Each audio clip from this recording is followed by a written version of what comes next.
ہاں جی نہیں پانی ٹھیک ہے. جب قرآنی مملکت عمل میں آئی ہے عہد محمد رسول اللہ صلی اللہ علیہ وسلم اور صحابہ کے زمانے میں، ایران فتح ہوا تو اس کا ایک گورنر ہرمزان بہت نامور گورنر تھا، قید ہو کر حضرت عمر کے سامنے آیا. آپ نے پوچھا ہرمزان تمہارے متعلق تو فیصلہ بعد میں کیا جائے گا، یہ بتاؤ کہ یہ کیا بات ہے کہ اس سے پہلے کیفیت یہ تھی کہ عرب اگر غلطی سے بھی کسی وقت تمہارے سامنے آ جاتے تھے تو تم ایک جھپٹے میں ان کو ختم کر دیا کرتے تھے. یہ آج کیا ہوا؟ وہی عرب ہیں، وہی تم ایرانی ہو کہ انہوں نے یہاں سے وہاں تک تمہارے سارے ملک کو فتح کر لیا. تم اس وقت قیدی کی حیثیت سے میرے سامنے کھڑے ہو، تمہارا شہنشاہ اپنی جان بچانے کے لیے پن چکیوں میں چھپتا پھر رہا ہے. یہ کیا ہوا انقلاب؟ انہی عربوں کے ہاتھوں تمہارا یہ حشر کیوں ہوا؟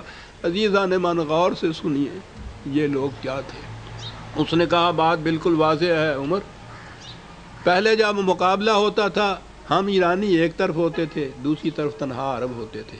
اب جب ہم آتے ہیں تو ہم ایرانی تو وہی تنہا ہوتے ہیں، عرب اور ان کے ساتھ ان کا خدا ہوتا ہے. ان دو قوتوں کو ایرانی تو ایک طرف، دنیا کی کوئی قوت شکست نہیں دے سکتی. ان کے پاس خدا کی کتاب ہوتی ہے. ہرمزان نے یہ کہا. ایرانی مسلمان تو ہو گئے تھے، میں اس دور کے ایرانیوں کی بات کر رہا ہوں عزیزان من، آج کے نہیں.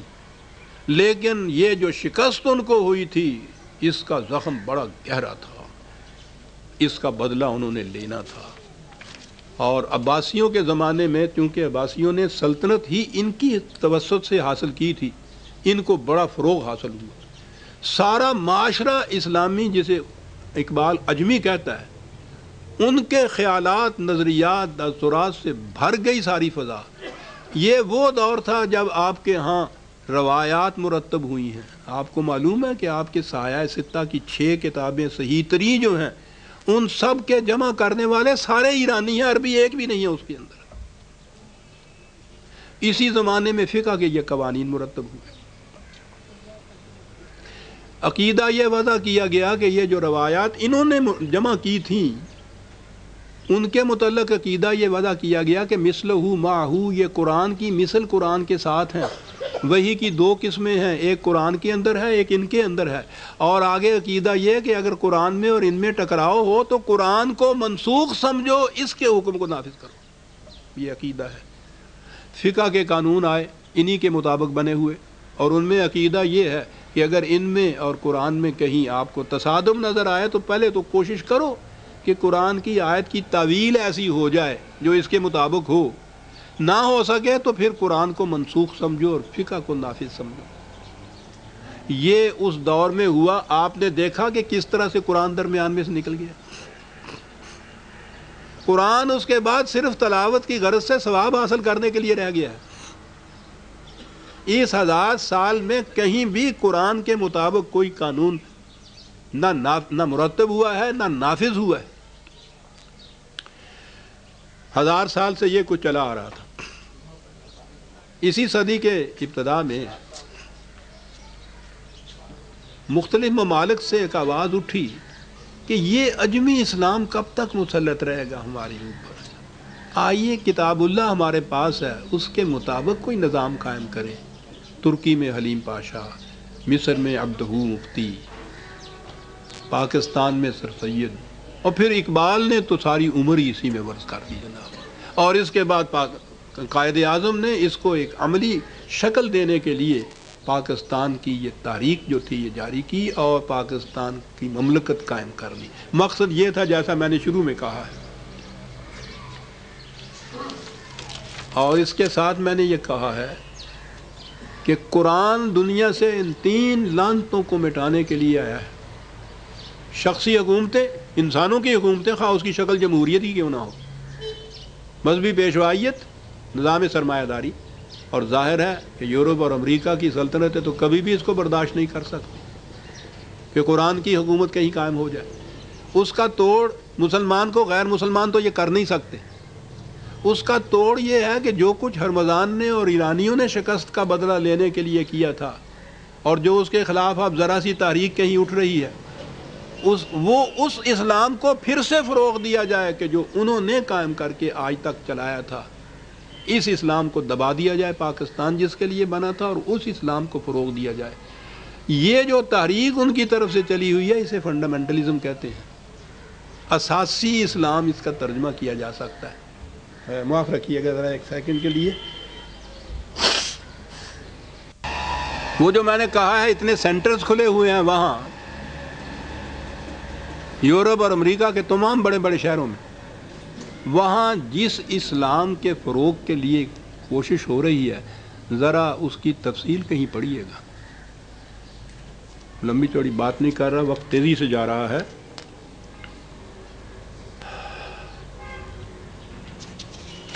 غالباً ٹورنٹو سے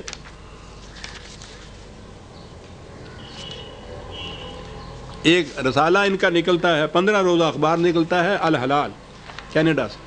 اس میں ایک کالم ہے اسلام اور زندگی کے مسائل۔ اس کی ایک اشاعت 15 اپریل کی جو ہے، اس میں اس کالم میں سے میں یہ بتاتا ہوں کہ کس قسم کے سوالات ہیں جن کے جواب کے لیے اسلام کا کہتے ہیں کہ فروغ ہو رہا ہے۔ سوالات یہ ہیں: اگر سفر میں غلطی سے سمت قبلہ کے خلاف نماز پڑھ لی جائے تو وہ نماز ہو جاتی ہے یا نہیں؟ قضا نماز کس طرح ادا کی جائے؟ بچے کی پیدائش پر اس کے کان میں اذان کس طرح دی جائے؟ اور باکسنگ کے بارے میں کیا فتویٰ ہے؟ یہ ہے وہ اسلام جس کا وہاں فروغ ہو رہا ہے۔ روپیہ سیلاب کی طرح بہہ رہا ہے۔ تو آپ سوچ سکتے ہیں نا کہ جس اسلام کو امریکہ اور یورپ اپنے یہاں پھیلائے گا اور ہمارے ملکوں میں بھی وہ اس تیزی سے پھیلے گا، وہ اسلام کس قسم کا ہوگا؟ وہی جو ایران نے پھیلایا تھا آ کر۔ علامہ اقبال کی نگاہ دور رس نے عزیزان من اس خطرے کو بہت پہلے سے بھانپ لیا تھا۔ مومن کی نگاہ قرآن کی بصیرت نے جو انہیں حاصل کی تھی، بہت دور سے خطرے کو بھانپ لیتے تھے۔ انہوں نے دیکھا تھا کہ یہ سلطنتیں اس آواز کو دبانے کے لیے کیا کچھ نہیں کریں گی۔ ان کی آخری کتاب ہے ارمغان حجاز، جو ان کی وفات کے بعد شائع ہوئی تھی، مرتب تو پہلے ہو گئی تھی۔ اس میں حصہ اردو میں ایک نظم ہے، ان کی بڑی طویل نظم ہے، اور میرے نزدیک ان کے کلام کا سارا ملخص جو ہے وہ اس نظم میں آ گیا ہے۔ بڑی مؤثر ہے، بڑی بلیغ ہے، ڈرامائی انداز ہے اس کا، نظم کا بڑی دلچسپ۔ عنوان ہے اس کا ابلیس کی مجلس شورا۔ سٹیج یہ ہے کہ کیبنٹ کی میٹنگ ہو رہی ہے، ابلیس اپنی مجلس شورا کو لے کے بیٹھا ہے، پریزائڈ کر رہا ہے اس کے اوپر۔ اس کا ہر ایک مشیر، وزیر، مشیر سمجھیے نا، شورا جو ہوئی، وہ رپورٹیں پیش کرتے ہیں۔ پنجابی شیطان دے شتونگڑے کہنے ہوندے سن ساڈے، وہ مجلس شورا کے ارکان کہتا ہے ان کو۔ وہ پیش کرتے ہیں اپنا اپنا کارنامہ کہ ہم نے اسلام کو مٹانے کے لیے، ہم نے دنیا میں انسانیت کو صحیح راستے پر آنے کے راستے میں کیا کیا رکاوٹیں پیش کی اور کس حد تک ہم کامیاب ہوئے ہیں، یہ وہ رپورٹیں پیش کرتا ہے۔ ساری نظم میں ہیں، جتنی تحریکیں اس وقت دنیا میں چل رہی ہیں عزیزان ایمان، ان سب کی رپورٹیں ہیں، اور بتایا گیا ہے کہ شیطان اس میں کیا کچھ کر رہا ہے۔ ان میں سے آخری اس کا وزیر جو ہے وہ کہتا ہے کہ خطرہ ہمیں نظر آتا ہے، فلاں سے، جمہوریت سے خطرہ نظر آتا ہے، روس کی مصداقیت، کمیونزم سے خطرہ نظر آتا ہے۔ وہ کہتا ہے کہ تمہاری نگاہ صاف نہیں بات کر سکتی، تم نہیں پہچان سکے کہ خطرہ کہاں ہے اگر مجھ کو خطر کوئی تو اس امت سے ہے جس کی خاکستر میں ہے اب تک شرار آرزو، جانتا ہے جس پہ روشن باطن ایام ہے، مصداقیت فتنہ فردہ نہیں، اسلام ہے۔ اس نے جب یہ کہا اس امت کی بات، مشیروں کی آنکھوں میں ایک خندہ دزدیدہ تھوڑا سا پھیل گیا کہ کیا کہہ رہے ہیں یہ امت، اور یہ خطرے کا باعث ہمارے لیے۔ اس نے بھانپ لیا، یہ کہا کہ جانتا ہوں میں یہ امت حامل قرآن نہیں ہے، وہی سرمایہ داری بندہ مومن کا دین۔ جانتا ہوں میں کہ مشرق کی اندھیری رات میں